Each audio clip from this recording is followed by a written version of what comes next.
मैं Tanish PMC school Jawahar Navodaya Vidyalaya से आज आपका इंटरव्यू लेना चाहता हूँ। महोदय जी, आप आपका परिचय दीजिए।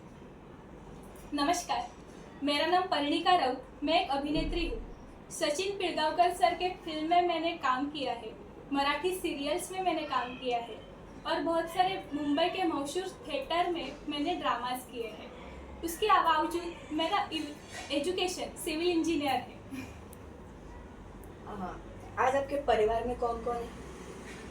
मेरे परिवार में मेरी मम्मी पापा और मेरे बहन की अभी अभी शादी हुई है और उसके बावजूद मेरी दादी है और मैं कैट लवर हूँ, डॉग लवर हूँ, तो मेरे 3 कैट्स है और एक डॉग भी है। मतलब जॉइंट फैमिली। हाँ। आपका बचपन कैसे बीता?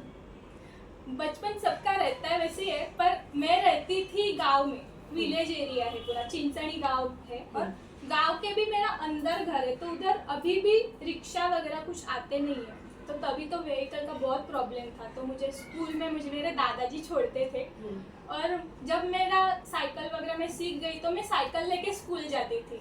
फिर और गांव का और भी एक प्रॉब्लम है, वो मतलब इलेक्ट्रिसिटी। बारिश में बहुत लाइट का प्रॉब्लम रहता था, तो हम लोग कैंडल लाइट पे पूरा पढ़ाई करते थे और पढ़ाई में मैं बहुत अच्छी थी स्कूल में, टॉप 5 में तो मैं थी ही पढ़ाई में। और पर पढ़ाई सिर्फ पढ़ाई नहीं, मैं सिंगिंग में अच्छी थी, ड्राइंग में अच्छी थी, स्पीच में अच्छी थी और मैं स्पोर्ट्स में भी अच्छी थी। स्पोर्ट्स में मैं खो खो और खो खो में तो मैं स्टेट लेवल हूँ और राइफल शूटिंग में भी स्टेट लेवल किया है। बहुत ही बड़ी बात है स्टेट लेवल तक पहुंचना। आपने सफलता हासिल करने के लिए संघर्ष कैसे किया? संघर्ष नहीं बोल सकते, पर मैंने जब 10th किया, 10th में तो मैं बहुत अच्छी स्टूडेंट थी, 90 के ऊपर मेरा स्कोर था। तो तभी ऐसा था कि अपॉर्चुनिटी के बारे में ज़्यादा पता नहीं था मम्मी पापा को, अभी स्कोप पता नहीं था। तो तब कैसा था कि 90 के ऊपर अच्छे स्कोर है तो साइंस, थोड़ा कम है तो कॉमर्स और थोड़ा कम है तो आर्ट्स, ऐसे अभी भी कुछ पेरेंट्स ऐसे ही सोचते हैं। पर तब मेरे पेरेंट्स ने मुझे साइंस में डाला, फिर साइंस हुआ तो बाद में साइंस में ऑप्शन क्या, इंजीनियरिंग और डॉक्टर, यही 2 ऑप्शन पता थे तभी। तो फिर मैंने मेरे दोनों भी ट्राई किए। मेडिकल में मुझे जाना था, पर मेडिकल की एडमिशन प्रोसेस थोड़ा स्लो थी, तो इंजीनियरिंग में मेरा एडमिशन हो गया था, तो इंजीनियरिंग कंटिन्यू किया। फिर इंजीनियरिंग कंटिन्यू किया, उसके बाद जॉब तो अभी फाइनल हो गया, मतलब एजुकेशन हो गया।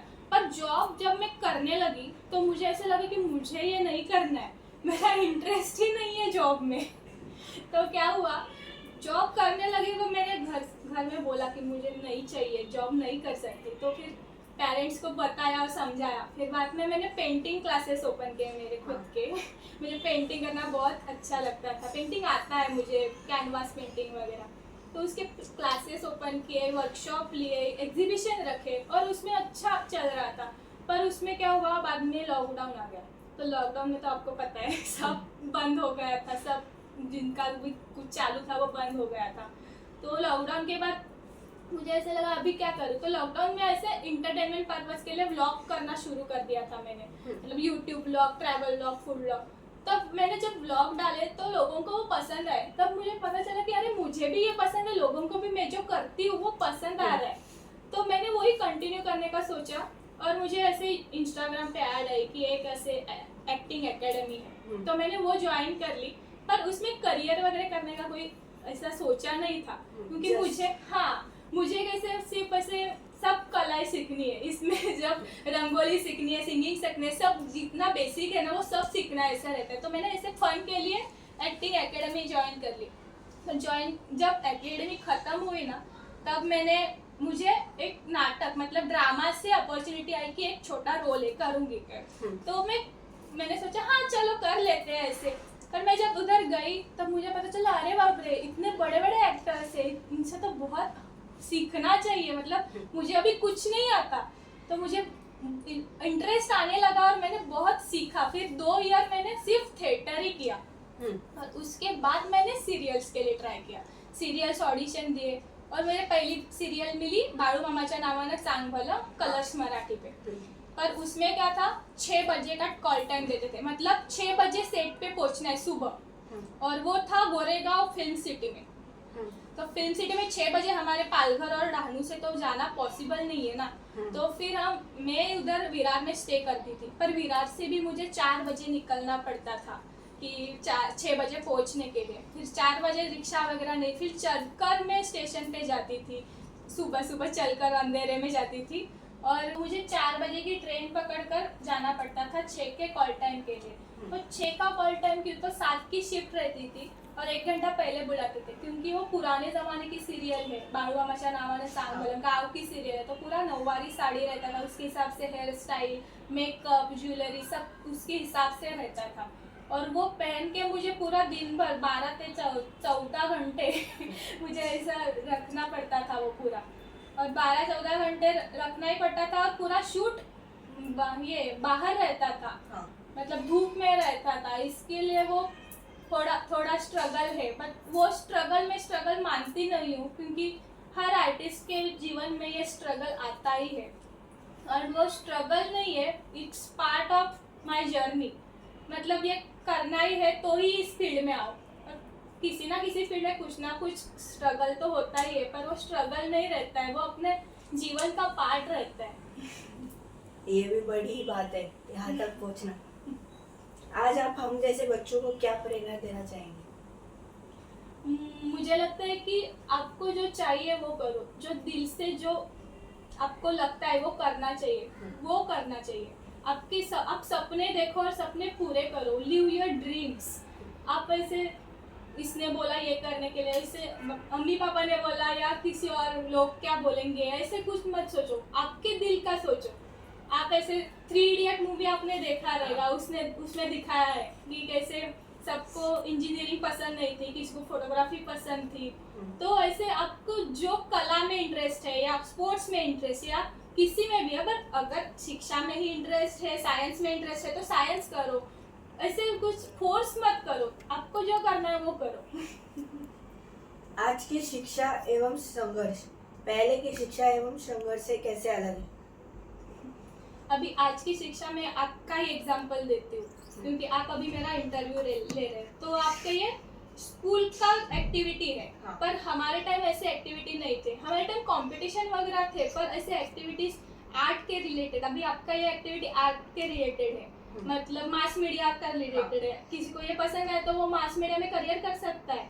पर हमारे टाइम में ऐसे नहीं था कि आर्ट्स में कुछ है, स्पोर्ट्स में कुछ है एक्टिविटी, ऐसे स्पोर्ट्स आर्ट्स के रिलेटेड एक्टिविटी नहीं रहता था, सिर्फ साइंस मैथ ऐसे पढ़ाई के बारे में ही एक्टिविटी रहता था। तो ये एक अच्छी बात है कि आप अभी आपके लिए ऐसे अलग अलग एक्टिविटीज है, इसीलिए अभी की शिक्षा में इम्प्रूवमेंट हो रहा है।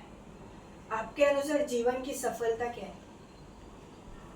सेटिस्फैक्शन। मुझे लगता है सक्सेसफुल मतलब सेटिस्फैक्शन। अभी हम छोटी सी छोटी बात सेटिस्फैक्शन से करेंगे ना तो वो सक्सेसफुल है। पर अगर आप बड़ी सी बड़ी चीज ऐसे कर लोगे पर सेटिस्फैक्शन नहीं है तो आप सक्सेसफुल कैसे हो?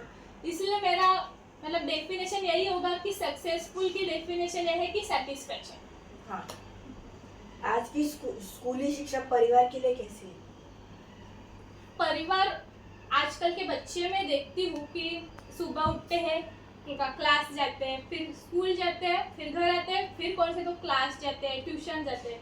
ताकि मतलब पढ़ाई के क्लास नहीं, मेरी बहन है, बहन की लड़की है, वो तो अभी मतलब सिंगिंग क्लास जाती है, डांस क्लास जाती है, तो कुछ ना कुछ ऐसे क्लास रहते ही है। तो पढ़ाई के भी क्लास रहते हैं, ये भी क्लास रहते हैं, तो सब मुझे लगता है कि ये सब स्कूल में ही होना चाहिए, सब पढ़ने के। और बाकी का टाइम हमको फैमिली को देना चाहिए। हाँ। या खेलने कूदने में देना चाहिए, तो बच्चों को उनको बचपन ऐसे जीना चाहिए। आज की दुनिया को देखते हुए स्कूलों में क्या क्या बदलाव किए जाने चाहिए?